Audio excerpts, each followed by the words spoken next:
Hello there, welcome to Now That You're Awake with Charles Eden. This is our opportunity to learn about the ways and purposes of God and life.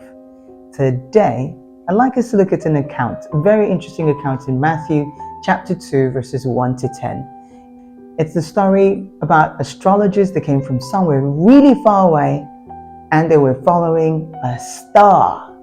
A star was leading them somewhere, and somehow, from looking at the star, because they're astrologers, of course, wise men we call them erroneously 3 wise men. We don't know how many they were, really, to be truthful.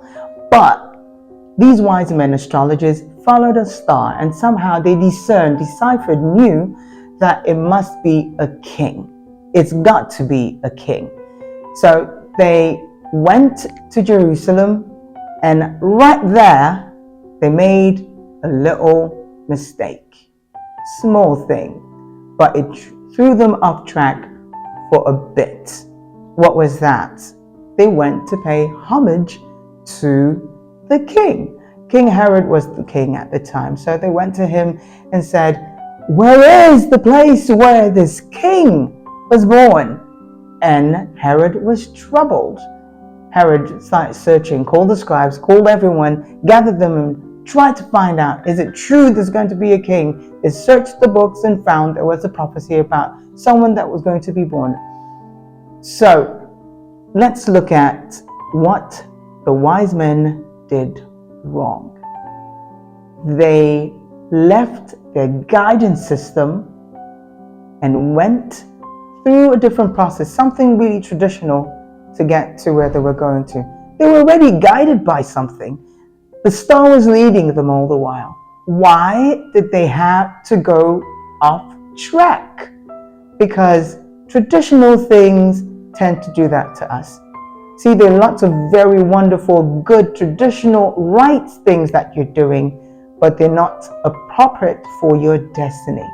Going off track to pay homage, to do a nice deed that doesn't add up to your destiny is dangerous.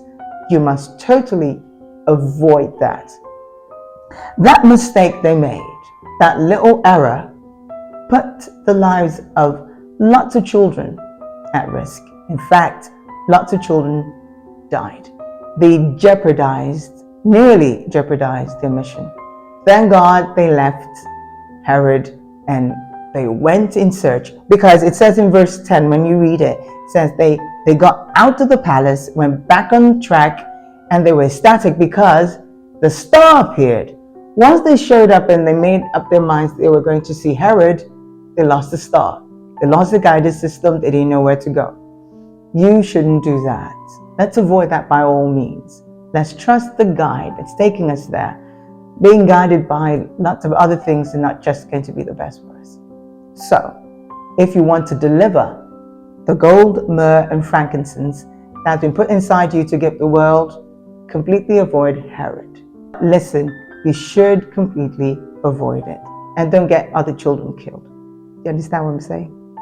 Okay, just think about this and have a great day.